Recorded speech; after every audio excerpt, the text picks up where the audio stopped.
Anyway, President Joe Biden has finally issued his first remarks on the shooting at MSU, speaking at the National Association of Counties. This is what he had to say.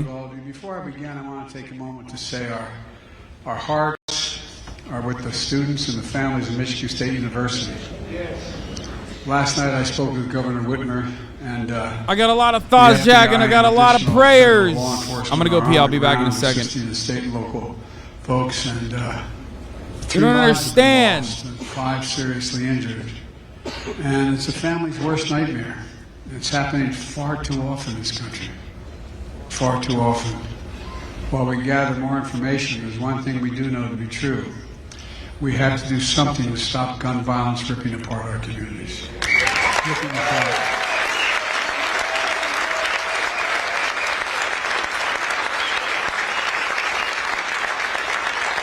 And today marks 5 years to the day that 14 students and 3 educators lost their lives in Parkland, Florida. I met every one of those families, spent time with them all. And a lot of you here have to confront violence in your communities every single day. We took a big step toward passing the most significant bipartisan gun legislation in 30 years. Ghost guns and other things, background checks, but there's a lot more work to do. And I'm committed to getting it done with all of you. Some of you know that, and I'm going to say something that's always controversial, but there is no rationale for assault weapons and magazines that hold 50, 70 bullets.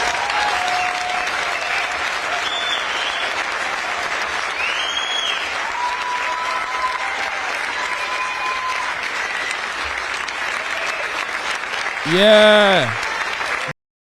But, not going to happen, but why is he holding a mic with 2 mics in front of him? I don't fucking know.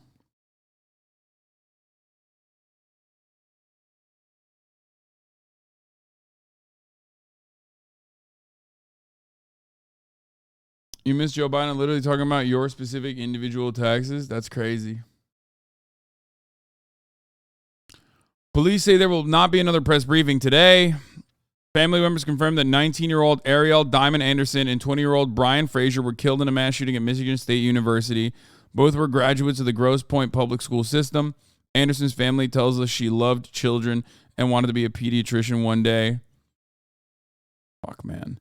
7, Action News reporter Peter Maxwell caught up with the neighbors who lived near the 43-year-old suspect.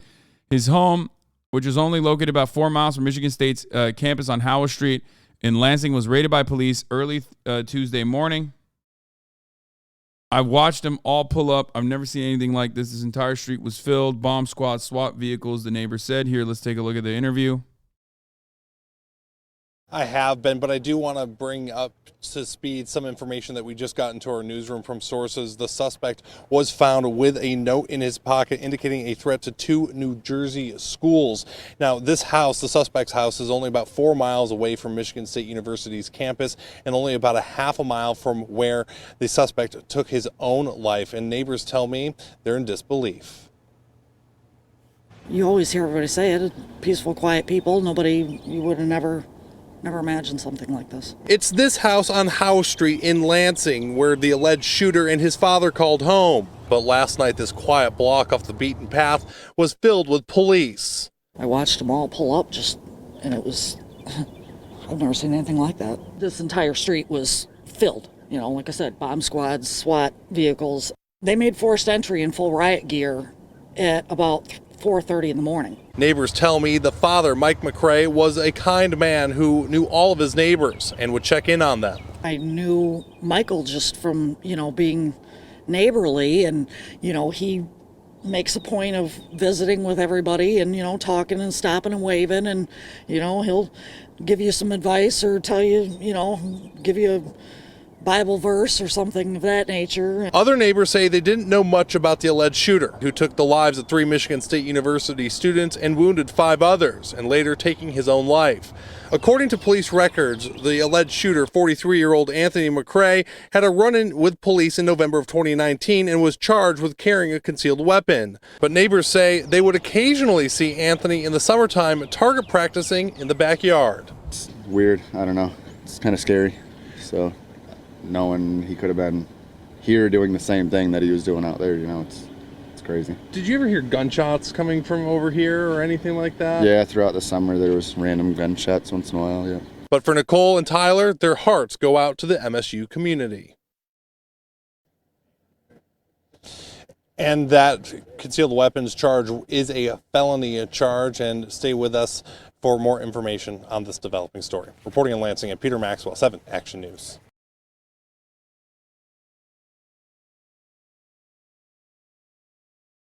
It was an emotional reunion between parents and students at Michigan State University this morning after a deadly mass shooting on Monday. We're focusing on healing. My baby's afraid, said one of the parents picking up her daughter. Here's some interviews from the parents. Allie, good afternoon. We're live outside Holmes Hall West. This is on the east side of campus, and you can certainly feel the weight of what's happened here in these last 24 hours. Some of these vehicles here, the people inside them are families picking up their kids from the dorm and taking them home for the next several days. We have more video to show you of parents who also arrived earlier to do the same thing, and it's been very emotional after that deadly mass shooting last night. We've since learned all victims who died or were injured are students. And for those who were either in the nearby area or told to lock down, it's been incredibly traumatic. Parents we talked to have come from all over, including as far as the UP, to take their kids home and support one another and attempt to provide comfort. There is no doubt today a sense of security is gone, along with the innocence that students felt they had here just one day ago. Be all right if we talk with you for a second? Yeah. Oh, come on in. She called me about 8:27, and she was really frightened. They didn't know where the shooter was. We're focusing on healing. We're asking for a lot of prayers. I am, my baby is afraid. I always thought that it could happen anywhere. I never thought it would happen here. I've always loved MSU. My sister went here, my brother went here. What was your thought process as you decided to get in the car and come down here from the UP? We got to save her. Yep. Best thing they could do is lock down in the room, which they did. I mean, I'm freaking out even right now. I don't feel safe. My next place is go home for the next week. I don't want to return. I went to, college, 4 or 5 years ago, and I wouldn't want to be here. I wouldn't feel safe. And over we see parents hugging their children, picking up their belongings, ready to take them home. Our hearts go out to all those impacted by this tragedy. And coming up at 5, a closer look at security procedures that will now certainly be evaluated here at Michigan State. Live in East Lansing, Simon Shaykat, 7 Action News. Simon, thank you so much for bringing us the latest. MSU police said they appreciate the community's patience as they're working on recovering items left in Berkeley Hall in the Union. They hope to return the items to their rightful owners. One of the 3 victims killed in the mass shooting at Michigan State University Monday evening has been identified as Alexandria Werner. According to a letter sent to the families of Clawson Public Schools, Werner was a 2020 graduate of Clawson High School. Alex was and is incredibly loved by everyone. And it's topping our newscast at noon. The identity of one of the 3 victims shot and killed at MSU's campus last night. Good afternoon, I'm Allie Hoxie. The Clawson School District sent a letter to its families informing them that one of the 3 students killed was a 2020 graduate of Clawson High School. She was identified as Alexandria Werner, who went by Alex. The letter describes Alex as incredibly loved by everyone. She was a tremendous student, athlete, leader, and exemplified kindness every day of her life. The letter goes on to say, if you knew her, you loved her, and we will forever remember the lasting impact she had on all of us. The school has a crisis response team available to help her former classmates cope. I don't get it. Like, I don't understand how the media covers this every fucking day. And like one of the first points that they like should immediately go to at this stage, every single time this happens, is just that it should not be happening. And we should be looking for ways to legislate away this problem. And that is completely outside of the bounds of reason for everyone. It's just like thoughts and prayers. That's it.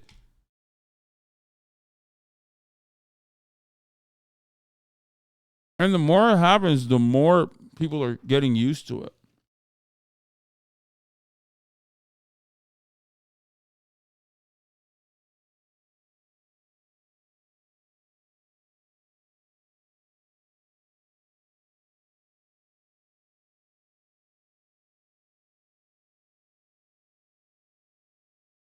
I don't know. Here's the doctor. Thank you. Yep. Good morning, who everyone. talked I'm about Dr. Denny Martin. I'm the interim president and chief medical officer at Sparrow Hospital, Lansing. I think a lot of very dry mouths up here this morning, so bear with us and appreciate your patience. I can confirm that last evening we cared for 5 individuals who were brought to Sparrow Hospital. I'm an MSU student. You never think it will happen to you until it does. The scariest night of my life by far. I no longer feel safe on my campus. I went home as soon as I could. Yeah. We kind of don't understand it. Like, you're totally lying. Wait, what? Why would he be lying? There are plenty of fucking MSU students in this chat. It's like it's an incredibly common thing. What the fuck?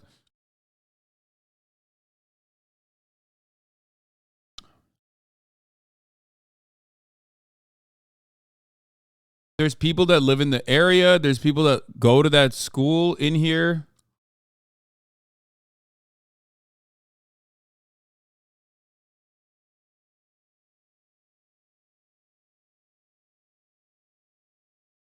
There was an MSU student in the chat while the shooting was happening, like literally, last night, freaking out.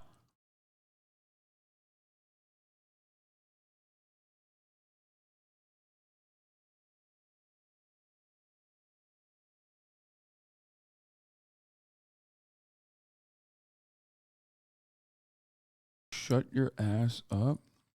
Okay.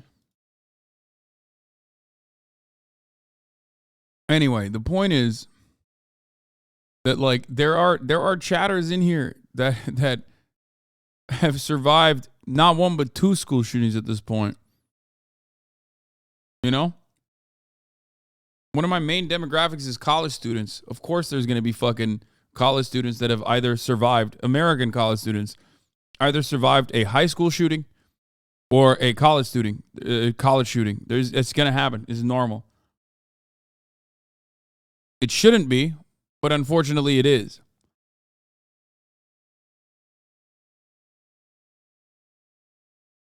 Well, from East Lansing campus, the team in our Level 1 Trauma Center with our emergency medicine physicians and trauma surgeons were waiting for them upon their arrival. I will give a lot of thanks to the individuals, the first responders on the scene. Our ability to care for these individuals starts in the field, and they did a fantastic job. 4 of those individuals did require surgical intervention to treat their injuries. 1 individual did not and was taken to the critical care unit after being triaged in the emergency department. All 5 individuals remained in critical condition this morning. I want to thank the overwhelming response from our team, everyone in our Level 1 Trauma Center. This is something we've talked about this morning that we practice for very often, but never want to have to do. And we did it amazingly well, and very proud of everyone. The team was led by our emergency department physicians, again with our trauma surgeons, but Can't forget we had general surgeons, cardiothoracic surgeons, neurosurgeons.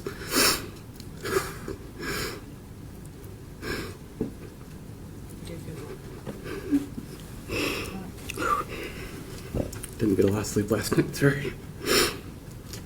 So many people that just came in.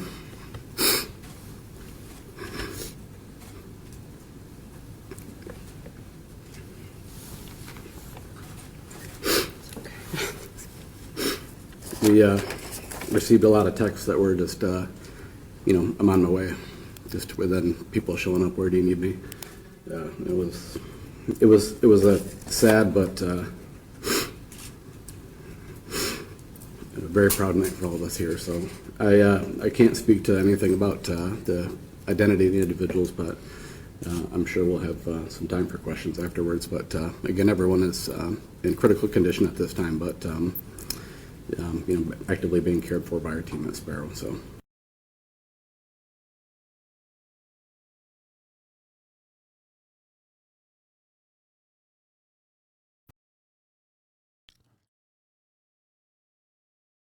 Good Morning America talked to a Michigan State student who said he heard the gunman shoot inside his classroom at least 4 times. His 2 students in the class were injured during the shooting. Some really terrifying and heartbreaking accounts are coming from students there this morning. Good Morning America spoke with one student who actually heard gunshots outside of his classroom before the gunman entered his classroom. Take a listen. Yeah, so I was in class. It was about 8:15, and I heard a gunshot right outside in the hallway. I was sitting right next to the door, and thankfully, right when I heard that gunshot, I booked it to the far corner of the room, and then ducked and covered behind some seats. But then right after that gunshot, the shooter came in our room and shot 3 to 4 times, and I'm pretty sure he hit two students in our classroom. I didn't see anything. I didn't see what he looked like or anything like that because I was hiding. But once he shot those rounds, we waited about 30 seconds to a minute, and it was silent. So we started breaking open one of the windows. And while we were doing that, one of the students in our classroom, I'm not too sure who he was, but he was looking for like a t-shirt or something to help one of the students who must have gotten shot. And then, once the window was open, me and 4 other people, and I'm assuming, I sure hope the rest of the class, we booked it out the window. An absolutely harrowing ordeal. That was Dominic Malotky.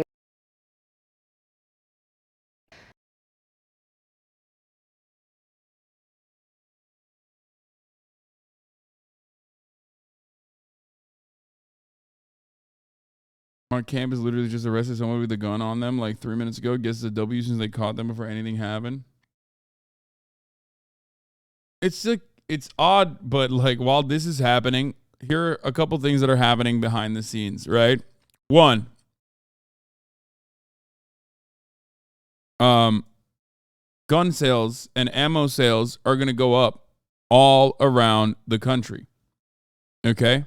So that's number one. Because that's what always happens in the aftermath of mass shootings. So remember that.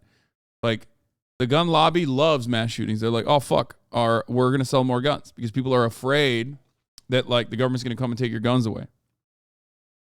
Okay? I mean,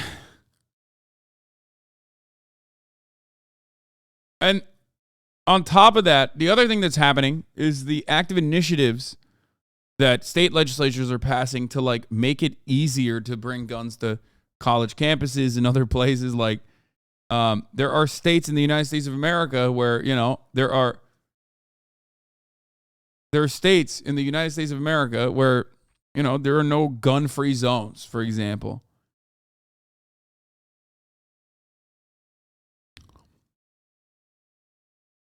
I don't know. Yeah. Open carry on college campuses, baby. Who cares?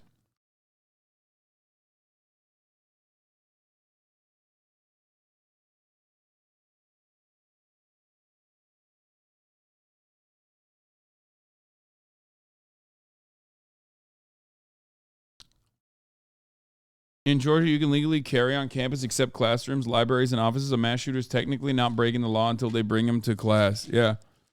That's cool. I like that. Seems normal.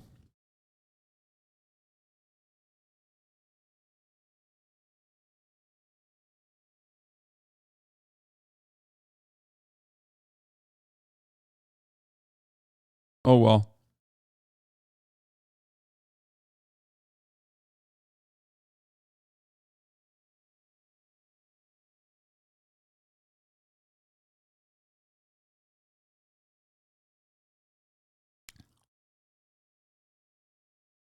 A reminder when Republicans in